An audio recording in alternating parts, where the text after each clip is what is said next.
right ළමයි අපි මීට කලින් කන්ටෙන්ට් එකක් කරා මේ 10 minutes BS කියලා කළමනාකරන පාඩමට ගොඩක් අය බලලා තිබුණා. සමහර වීඩියෝස් 65000ක් වගේ views තිබ්බ වීඩියෝස් තිබුණා. 45000 30000 ඒ වගේ ටිකක් විශාල ප්‍රමාණයෙන් views ගියපු වීඩියෝස් තිබුණා. එතන කළමනාකරණයේ වීඩියෝස් 10ක් 12ක් දාලා තිබුණා. අතරම කළමනාකරන පාඩමේ හොඳම පොයින්ට්ස් ටික තමයි එතන තියෙන්නේ. ඒ ටික බලාගත්තා කියලා කියන්නේ සමහරට කළමනාකරන පාඩමට ලකුණු කිහිපයක් 4 5ක්ම එකතු කරගන්න ඔයාලට chance එක තියෙනවා. එහෙනම් ඒක මට හිතුණා විභාගයට ළඟ නිසා මාකටිං අලෙවි කළමනාකරන පාඩමටත් 10 minutes වීඩියෝස් ටිකක් අරගෙන එන්න. එහෙනම් පළවෙනි වීඩියෝ එක මේක. මේකේ ඉඳන් මම පොයින්ට්ස් ටිකක් සාකච්ඡා කරලා දෙන්නම් ඔයාලට. විනාඩි 10ක වගේ කාලයකින් සමහර 10 12 වෙන්නත් පුළුවන් 8 7 වෙන්නත් පුළුවන්. විනාඩි 10ක වගේ කාල සීමාවක් ඇතුළත අලෙවි කළමනාකරණය විශේෂ තැන් ටිකක් මම මේ වීඩියෝ සීරීස් එකෙන් අරගෙන එනවා. එහෙනම් මේ වීඩියෝ සෙට් එකත් ඔයාලා ඉස්සරහට බලාගෙන යන්න මාකටිං 10 minutes වලින්. right. මාකටිං වල මම ගෙනල්ලා තියෙනවා අලෙවි කළමනාකරන තැන් ටිකක් මම තාම සාකච්ඡා කරන්න ළමයි. ඒ නිසා ඔයාලා මේක වෙනම නෝට් ඩවුන් කරගත්තට කමක් නැහැ. වෙනම නෝට් ඩවුන් කරගත්තට කමක් නැහැ මේ පොයින්ට්ස්. මොකද ඔයාලට සෑහෙන ඒවා වැදගත් වෙන නිසා. right. මුලින්ම මාතෘකාවකුත් ගන්න ඔයාලා වෙළඳපොළ ඛණ්ඩනය මාකට් සෙග්මන්ටේෂන්. අලෙවි කළමනාකරණය කිව්වොත් මේකේ තියෙන ජනප්‍රියම මාතෘකාවක් තමයි වෙළඳපොළ ඛණ්ඩනය කියලා කියන්නේ. ඛණ්ඩනය කරගන්නවා කියලා කියන්නේ කොටස් වලට බෙදා ගන්නවා කියන එකනේ. හරි සරල අදහසක් තියෙන්නේ. මේවා නිර්වචනය කරන්නත් වෙනවා. මම නිර්වචනයක් පෙන්නන්නම්. දැන් සමස්ත වෙළඳපොළ ගත්තට පස්සේ ඒකේ ළමයි විවිධ පාරිභෝගිකයෝ ඉන්නවා. සමස්ත වෙළඳපොළ ගත්තමනේ අපි කියන කලවම් මැල්ලුමක් වගේ තමයි. එක එක ජාතියේ ගනුදෙනුකරුවෝ ඉන්නවා. මේ එක එක ජාතියේ ඉන්න ගනුදෙනුකරුවෝන්ගෙන් සමස්ත වෙළඳපොළ කියලා කියන්නේ හරි විවිධයි. වෙනස්. අපි විවිධ සාධක මත පදනම් වෙලා මේ සමස්ත වෙළඳපොළෙන් අර කලවම් මැල්ලුමෙන් රයිට් සමස්ත වෙළඳපොළෙන් ඒ කියන්නේ මේ අපේ ලංකාවේ ගියොත් මිලියන 22ක ජනගහනය ලෝක ජනගහනය ගියොත් බිලියන 8ක ජනගහනය කියන්නේ සමස්ත වෙළඳපොළ.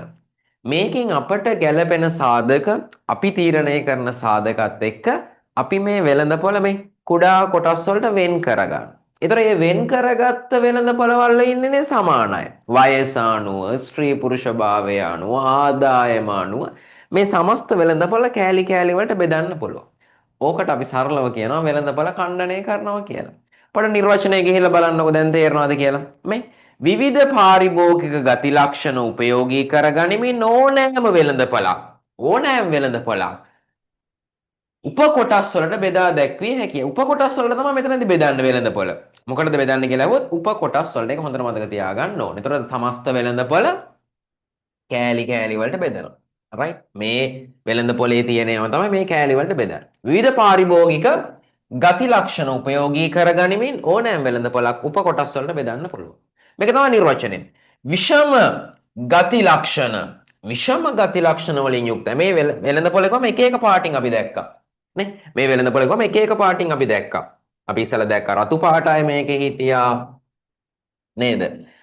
ඒතර එයාලා රතු පාට හිටියා. ඒතර එයාලා වෙනම ගන්නවා රතු පාට කොට.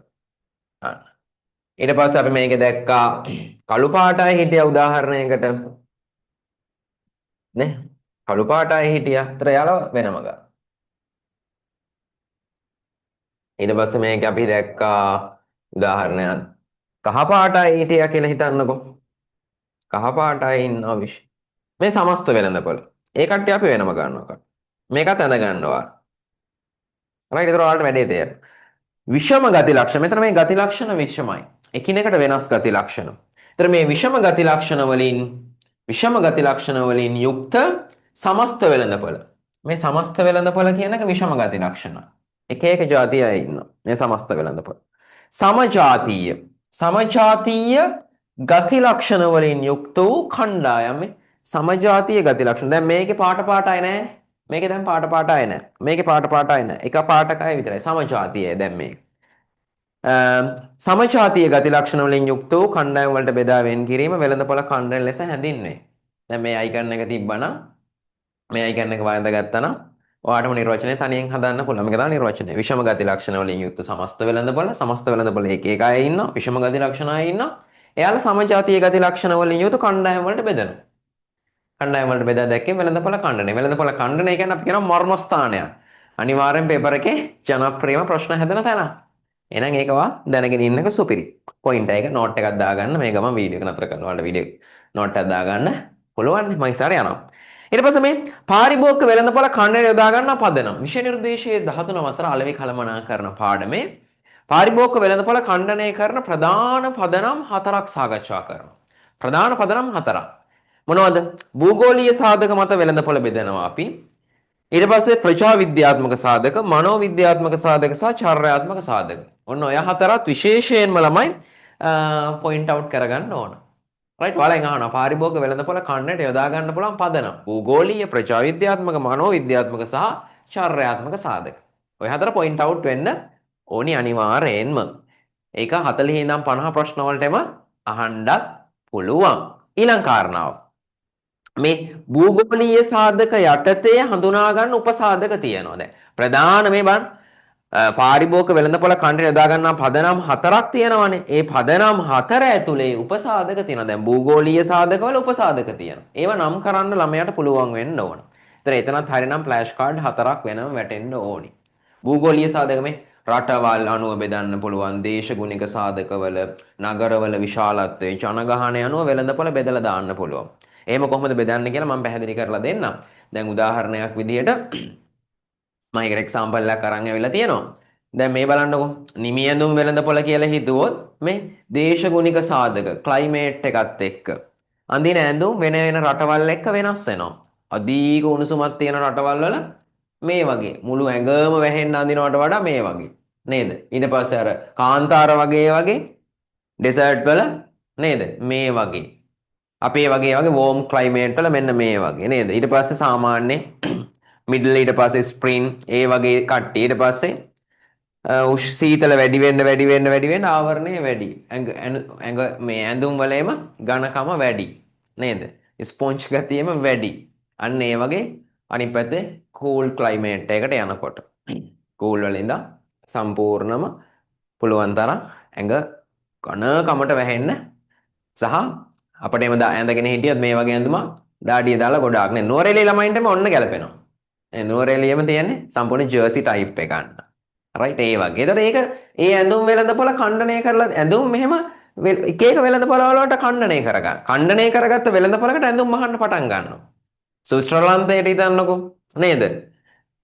ඊට පස්සේ අරාබිකරේ රටවල් වලට කෙලින්ම අපි බෙදලා තියෙන්නේ මොකද්ද? මේ කැටගරි එක අපි හඳුනගෙන තියෙන්නේ.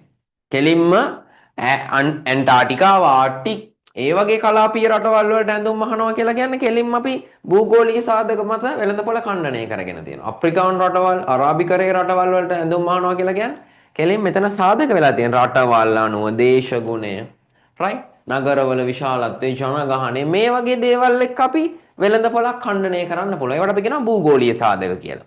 ඊට ප්‍රජා විද්‍යාත්මක සාධක තියෙනවා. ස්ත්‍රී පුරුෂ භාවය, වයස, ආදායම, පවුලක ප්‍රමාණය, පවුලේ ජීවන චක්‍රය, වෘත්තිය, අධ්‍යාපනය, ජාතිය වගේ දේවල් ගත්තොත් ප්‍රජා විද්‍යාත්මක සාධක. ඒ ටික ලිස්ට් කරන්න පුළුවන් වෙන්න ඕනේ. ඒ ටික ලිස්ට් කරන්න පුළුවන් වෙන්න ඕන. ඒක තමයි වැදගත්ම දේ. ඊට පස්සේ මනෝවිද්‍යාත්මක සාධක. සමාජ පන්ති, ජීවන රටාව, පෞරුෂත්වය වගේ ඒවා ගත්තොත් මනෝවිද්‍යාව. ඒ කියන්නේ සයිකොලොජි ෆැක්ට්ස්. ඒ කියන්නේ මම මේ වගේ ඇඳුමක් ඇඳලා මට මෙහෙම ෆීල් වෙනවා. මම මේ වගේ ෆෝන් එකක් ගත්තා, මම මේ වගේ වාහනයක් ගත්තා, මේ වගේ වොච් එකක් දැම්මම තමයි මගේ අර සමාජ තත්ත්වයේ පේන්නේ කියන එක ගැන පොඩි අදහසකින් කටයුතු කරනවා නම් ඒවා මනෝවිද්‍යාත්මක. ඒවා මිනිස්සු හිතන විදිය. සමහර ගෑනු ළමයි iPhone ම ගන්න නේද? ඒ වගේ. චර්යාත්මක කියන්නේ අපි හැසිරෙන විදිය, අපි කරන දේවල් එක. අපි සමහරවිට මම ෆෝන් එකක් ගන්නකොට වැඩිපුර එකෙන් ගන්න තියෙන ප්‍රයෝජන තමයි බලන්නේ.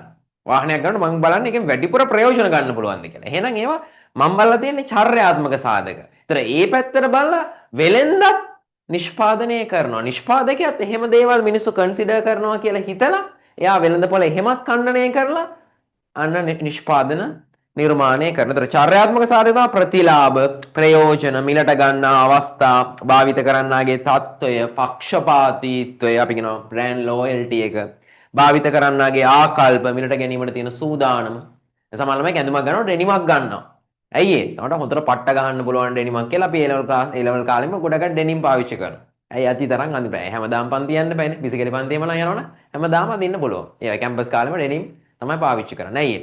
එතකොට අපි බලනවා මනෝවිද්‍යාත්මක සාධක. සමහරට දාන්නේ පොල් බාඩ දෙකක් තමයි දාන්නේ. ඇයි පට්ට ගහන්න පුළුවන්. ඒ වගේ. එතන දැන් බලන්න චාර්යාත්මක සාධක ප්‍රතිලාභ තමයි වැඩිපුර බලන්නේ. ඒ වගේ. දැන් උදාහරණ ටිකක් තියෙනවා මේ බලන්නකො. වෙළඳපොළ ඛණ්ඩනය සඳහා නිදසුන්. විවිධ පදනම් යටතේ නිමියඳුන් වෙළඳපොළ ඛණ්ඩනය කරන්න පුළුවන්. නිමියඳුන් වෙළඳපොළ අපි ඛණ්ඩනය කරන්න පටන් ගන්නවා. සරලව ඉතින් වයස අනුව. මේ චූටි ළමයින්ට තියෙන නිමියඳුන් වෙනස්. ඊට පස්සේ චුට්ටක් තව ටිකක් ලොකු වෙනකොට නිමියඳුන් වෙනස් වෙනවානේ.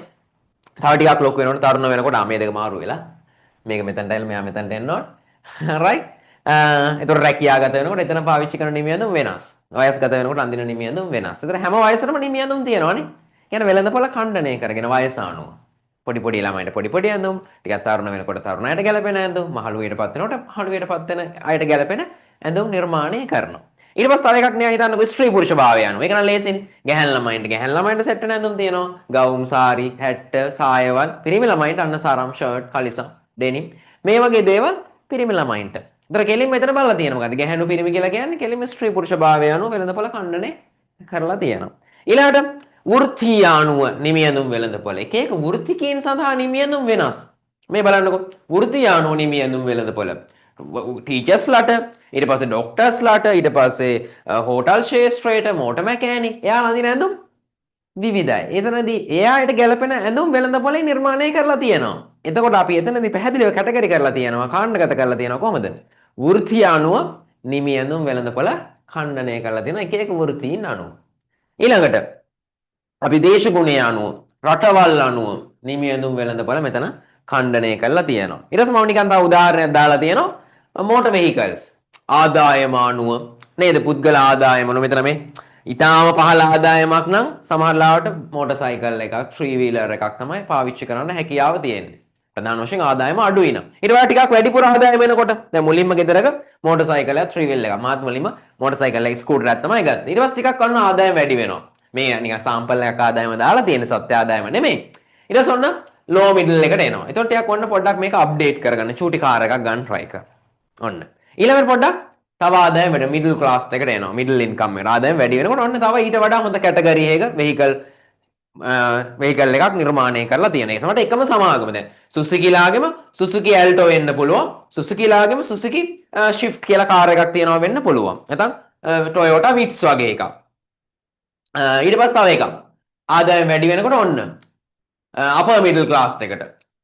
ඔන්න තව ටිකක් හොඳ ලක්සරි විදියට ටිකක් ඔන්න වාහන අප්ඩේට් වෙලා එනවා ෆැසිලිටිස් වැඩි. ඊට පස්සේ ඔන්න අපර් ක්ලාස් වෙනකොට හොඳම ඉහළම පන්ති ආදායම් ලබනකොට ඔන්න ලක්සරි වෙහිකල් වලට කැටගරි විදියට එනවා. දැන් ටොයෝටාම නම් උදාහරණයක් විදියට අපිට ටොයෝටා ක්‍රවුන් එකක් වගේ හිතන්න පුළුවන්. ඉතාලම ඉහළ ආදායම් ලබන අයට ඔන්න ටොයෝටා එකෙම ටොයෝටා ක්‍රවුන් එකක් දෙනවා. මෙතන නම් Mercedes Benz S class එකක්. S class කියලා කියන්නේ high luxury category vehicle එකක් නේ. ආදායම අනුව කැටගරි කරලා තියෙනවා. ටොයෝටාලාගේ පහළ ආදායමේ ඉඳන් සුසුකිලාගේ මේවා ඕනම බ්‍රෑන්ඩ් එක පහළ ආදායම් ලබන කෙනාගේ නම් ඉහළ ආදායම දක්වා මේවා කැටගරයිස් කරලා තියෙනවා. කාණ්ඩගත වෙළඳපොළ ඛණ්ඩනය කරලා ආදායම් මත සමහරට මේක වෘත්තීය මත, සමාජ තත්ත්වය මත මෙහෙම බෙදන්න පුළුවන්. ඊට පස්සේ දැන් හිතාගන්න බිස්කට් කම්පැනි එකක්. දැන් මේක මම මැලිබන්ලගේ සමහරලාවට මේ භාවිත කරන්නගේ තත්ත්වය. අනේ මට සීනි අමාරු. එහෙනම් මම සීනි රහිතේව තමයි කන්නේ. මට එහෙනම් කුරක්කම් වගේ එකක්, ඒ පැත්තට බර එකක්, සීනි රහිත එකක් මට හොඳයි. එතන එහෙනම් කැටගරි කරලා තියෙන්නේ කොහොමද? ඛණ්ඩනය කරලා තියෙන්නේ. අන්න මගේ සෞඛ්‍ය තත්ත්වය, මගේ ජීවන තත්ත්වයත් එක්ක. මම ටිකක් කැමති වෙජිටබල් පැත්තට. එහෙනම් වෙජී පැත්ත එකක් තියෙනවා. මම ටිකක් කැමති චීස් පැත්තට. මම ටිකක් කැමති ස්පයිසි පැත්තට. මේක ඇඩ් එකෙන් මතක ඇදෙන්නේ නේද? right? අන්න ඒ නිසා ඒ වගේ නිකන් දඟකාර පැත්තට නිකන් තරුණ පැත්තට නම් ස්පයිසි. නෝමල් එක ඔන්න ක්‍රීම් කැකර් විදියට තියෙනවා. එතනත් මේ හැම වෙලාවෙදිම ඕනම් ප්‍රොඩක්ට් එක මෙහෙම වෙළඳපොළක් කාණ්ඩගත කරලා තමයි වෙළඳපොළට ඉදිරිපත් කරන්නේ. දැන් විනාඩි 10කට වඩා චුට්ටක් ගිහිල්ලා ඇති. ගණන් ගන්න එපා. ඊට පස්සේ මේ සඵලදායී වෙළඳපොළ ඛණ්ඩනයක් සඳහා තිබිය යුතු අවශ්‍යතා තියෙනවා. වෙළඳපොළක් ඛණ්ඩනය කරගත්තා මේකේ මේ ලක්ෂණ තියෙන්න ඕන. මේ ටිකත් අහනවා. ඒක මයින්න පුළුවන් වෙනවනේ. කියන්නේ වෙළඳපොළ කොච්චර සංඛ්‍යාවද? කොච්චර ගනුදෙනු කරුව ප්‍රමාණයක් ඒකේ ඉන්නවද? ඒක ප්‍රමාණවත් වෙන්න ඕන. බෙදලා පල්ලෙහාට බෙදලා පස්සේ ගනුදෙනු කරුව ඊටාම් පොඩ්ඩයි නේතුරු වෙන්නේ. ඒත් තේරුමක් නැහැ. ඊට පස්සේ ඒකට ළඟා වෙන්න පුළුවන් වෙන ප්‍රවේශ වෙන්න පුළුවන්. දැන් අපි ඇඳුම් නිර්මාණය කරන අපි තෝරගන්න ඇන්ටාර්ක්ටිකාව, ආර්ක්ටික් රටවල්.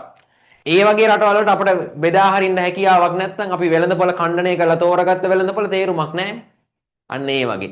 ඒකට ප්‍රවේශ වෙන්න පුළුවන්. ඒක වෙන් කරලා හඳුන ගන්න පුළුවන්. වෙනත් වෙළඳපොළක් එක්ක. අපි කෙලින්ම කැටගරි කරන්නේ දැන් Toyota එකේ ඊටාම පහළ වාහනයක් ස්ටාර්ට්අප් තියෙන වාහනේ ඊටාම පහළ ආදායමට තමයි යාලා ටච් කරන්නේ. උදාහරණ BYD වල Atto 1 vehicle එක. ඊටාම ඒ කියන්නේ ආදායම අතින් අඩුම ඒ කියන්නේ වාහන ගන්න ක්ලාස් වල අඩුම ආදායම try කරලා යාලා Atto 1. ඊට පස්සේ ඔන්න Atto 2, Atto 3 අන්න ඊළඟට vehicle category එක ටිකක් අප්ඩේට් කරලා ගන්න. Toyota ලාගේ ඔන්න ඉස්සරහට යනකොට ඉස්සරහට යන Premio, Axio ඔහොමම වැඩි වෙනවා. high range එකේ ඔන්න luxury vehicle තියෙනවා.